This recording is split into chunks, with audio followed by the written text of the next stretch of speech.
वालेकुम स्टूडेंट्स। आज हमने नेक्स्ट टॉपिक पढ़ना है चैप्टर नंबर 5 का, और चैप्टर नंबर 5 का नेक्स्ट टॉपिक है variation of ji with altitude, यानी कि जी की चेंजिंग अल्टीट्यूड के साथ कैसे होती है। पहले तो बेटा आप इस लाइन को समझें कि जी की जो वेरिएशन है अल्टीट्यूड का मतलब ये है कि जितना हम हाइट पे जाएंगे उस लिहाज से जी कैसे चेंज होगा, जितना हम हाइट पे जाएंगे उस लिहाज से जी कैसे चेंज होगा। सबसे पहले आपको मैं कॉल करा लूं फार्मूला जो हमने कल टॉपिक पढ़ा था। कल हमारा टॉपिक था बेटा मास ऑफ अर्थ का, ठीक है। मास ऑफ अर्थ के अंदर हमने एक फार्मूला पढ़ा था, acceleration due to gravity on the surface of earth. Acceleration due to gravity on the surface of earth जो होता है वो होता है G is equal to capital G me over re का square. The value of acceleration due to gravity G depends on the radius of the earth at its surface, ठीक है। यानी कि अर्थ के सरफेस के ऊपर जो G की वैल्यू है वो रेडियस ऑफ अर्थ के ऊपर डिपेंड करती है। यहाँ पे आप क्लियरली देख रहे हैं जो G E की वैल्यू है अर्थ की सरफेस के ऊपर वो रेडियस ऑफ द अर्थ के ऊपर डिपेंड करती है, ठीक है। उसके बाद एक और बहुत इंपॉर्टेंट पॉइंट है और शॉर्ट क्वेश्चन के लिए भी बहुत इंपॉर्टेंट है कि जी की जो वैल्यू है वो प्लेस टू प्लेस या अल्टीट्यूड के ऊपर जो है वो वेरी क्यों होती है, ठीक है, तब्दील क्यों होती है। तो उसका आंसर आप ये देखेंगे, the value of G is inversely proportional to the square of the radius of the earth, ठीक है। यानी कि जो जी की वैल्यू है वो square of the radius of earth के इनवर्सली प्रोपोर्शनल है, यहां से आप क्लियरली देख सकते हैं, ठीक है।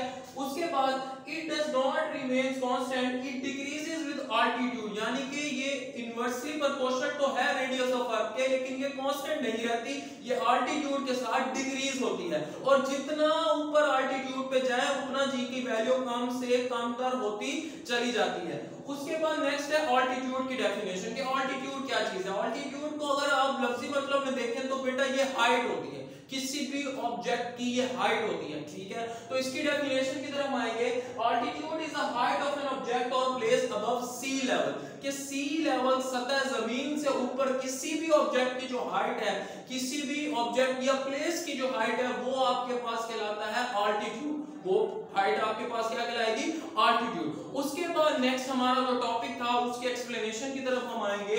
उसमें हमने ये देखना है कि एक ऑब्जेक्ट जो जमीन की सतह से ऊपर अगर जाता है तो उसकी जी की वैल्यू अल्टीट्यूड के साथ किस तरह से चेंज होती है, ठीक है। एक बड़ा इंपॉर्टेंट पॉइंट है, ये याद रखिएगा एमसीक्यूज के पॉइंट ऑफ व्यू से, कि जो जी की वैल्यू है सी लेवल के ऊपर वो ग्रेटर होती है हिल्स की निस्बत, यानी कि सी लेवल के ऊपर सतह जमीन के ऊपर जो जी की वैल्यू है वो आपको पता है कितनी है, 10 मीटर पर सेकंड स्क्वायर, वो ग्रेटर होती है एज कंपेयर टू हिल्स, यानी कि पहाड़ों की निस्बत। अगर हम पहाड़ों में चले जाएं तो एक्सेलरेशन ड्यू टू ग्रेविटी ऊपर जितना जाएंगे मैंने आपको बताया उतना वो कम होगा, सतह जमीन के ऊपर एक्सेलरेशन ड्यू टू ग्रेविटी ज्यादा होता है, ठीक है। अब यहाँ पे इसके एक्सप्लेनेशन पे हम आएंगे कि consider a body of mass m at an altitude h as shown in figure, ठीक है। एक बॉडी कंसीडर कर लिया आपने अर्थ की सरफेस से ऊपर, ये बॉडी कंसीडर की जिसका मास है m, अर्थ की सरफेस से ऊपर इसे कंसीडर कर लिया, ये बेटा आपके पास सारी की सारी है अर्थ, ठीक है। जैसे ही आपने इसे अर्थ की सरफेस के ऊपर कंसीडर किया तो अब आपने इसकी मेन चीज ये देखनी है कि कल अगर हमने बॉडी को अर्थ की सरफेस के ऊपर कंसीडर किया था तो बॉडी का जो अर्थ के सेंटर के लिहाज से उस सरफेस तक का जो डिस्टेंस था वो रेडियस ऑफ अर्थ के बराबर था, ठीक है। तो यहाँ पे अब हमने बॉडी को थोड़ा सा ऊपर कंसीडर किया, यानी कि रेडियस ऑफ अर्थ से ऊपर थोड़ा सा हाइट आ गई है, ठीक है बेटा। अगर रेडियस ऑफ अर्थ से ऊपर थोड़ा सा हाइट आ गई है, ये आपका है रेडियस ऑफ अर्थ, जहां पे बॉडी को हमने थोड़ा सा ऊपर डिस्प्लेस किया, वहां पे आ गई है बेटा थोड़ी सी हाइट, ठीक है।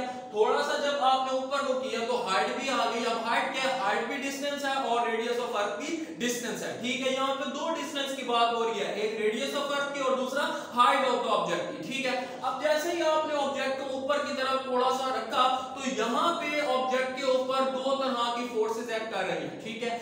एक तो ऑब्जेक्ट के ऊपर टेंशन की फोर्स एक्ट करेगी और दूसरा ऑब्जेक्ट के ऊपर डाउनवर्ड फोर्स एक्ट करेगी, उसका वेट, ठीक है। अब ऑब्जेक्ट को जैसे ही आपने बुलंदी में रखा तो जो वेट होगा ऑब्जेक्ट का वो होगा W is equal to mgh।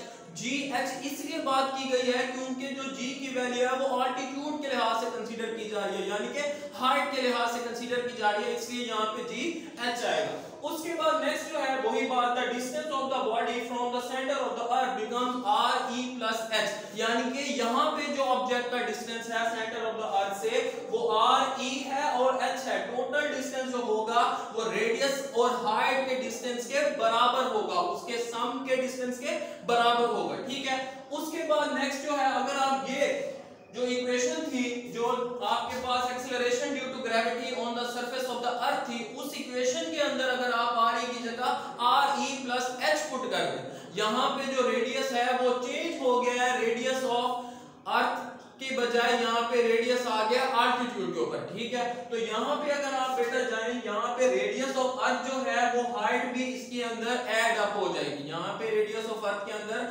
Height भी ऐड अप हो जाएगी। तो इक्वेशन यहाँ की बन जाएगी जी एच, यानी कि जी की value eight N altitude is equal to capital G M E over R E plus H whole का square, R E plus H whole का स्क्वायर। तो ये इक्वेशन आपकी बेटा बन जाएगी इक्वेशन नंबर ए। ठीक है, अब आपने ये देखना है वेरियस अर्थ रेडियस के ऊपर, वेरियस हाइट के ऊपर कि जी की वैल्यू कैसे कैसे वेरी करती है, वेरियस डिस्टेंसेस के ऊपर, वेरियस हाइट्स के ऊपर, वेरियस अल्टीट्यूड्स के ऊपर जी की वैल्यू कैसे वेरी करती है। आए आप बेटा अब ये चीज देखेंगे, तो वही बात है value of G at various altitude जो मैंने आपको बताया। अब अगर एक अल्टीट्यूड हम लेते हैं 1 अर्थ रेडियस, ठीक है, अगर हम 1 अर्थ रेडियस की बात करते हैं तो यहाँ पे जो हाइट होगी वो 1 आर ई के बराबर होगी। ठीक है, यानी कि यहाँ पे हाइट और रेडियस ऑफ अर्थ इक्वल होंगे। ये यही सिचुएशन है जो यहाँ पे डायग्राम से शो कराई जा रही है कि ये जो है आपके पास आर ई वो रेडियस ऑफ अर्थ जो है ये इक्वल होंगे। ठीक है, तो अगर मैं हाइट की जगह इक्वेशन नंबर ए के अंदर आर ई पुट कर दूं, क्योंकि वो दोनों बराबर है मैं इस पे पुट कर सकता हूं, तो आपके पास आ जाएगा R E plus R E 2 R E, 2 are E का स्क्वायर है तो वो बन जाएगा 4 आर ई का स्क्वायर। अब आप बेटा ये देखें जो ये वाला पूरा का पूरा फैक्टर है capital G M E over R E का स्क्वायर, ये पूरा का पूरा फैक्टर जी ई के बराबर है, यानी कि ये acceleration due to gravity on the surface of earth है। ठीक है, अब इस पूरी की पूरी वैल्यू को रिप्लेस करते हैं जी ई के साथ, यानी कि जी की value on the surface of अर्थ आ जाएगी, तो ये इक्वेशन बन जाएगी जी एच इज इक्वल टू 1/4 जी ई, यानी कि जो जी की वैल्यू है एट 1 अर्थ रेडियस तो वो डिक्रीज हो जाती है 1/4 गुना जी की value on the surface of अर्थ से। ठीक है, अगर हम 1 अर्थ रेडियस लेते हैं तो जी की वैल्यू 1/4 गुना कम हो जाती है जी की वैल्यू जो होती है अर्थ से उसकी निस्बत। ठीक है, उसके बाद अब नेक्स्ट हम एक केस की तरफ चलते हैं, केस 2 होगा जिसमें आपने 2 अर्थ रेडियस की बात की है।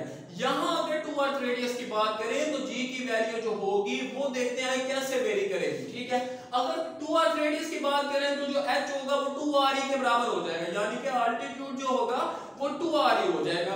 अब एक जो था आर ई वो ये था। ठीक है, अब इससे थोड़ा सा और इस ऑब्जेक्ट को लेके जाएंगे, थोड़ा सा और ऊपर लेके जाएंगे तो जाहिर सी बात है कॉमन मैंने आपको ये बताया जितना ऊपर लेके जाएंगे जी की वैल्यू पहले की निस्बत और ज्यादा कम होगी। ठीक है, अगर हम इसे थोड़ा सा और ऊपर लेके जाते हैं तो देखते हैं अगर जी की वैल्यू कम तो होती है, ये आपको पता है, लेकिन कितने गुना कम होगी ये चीज अब आपने देखनी है।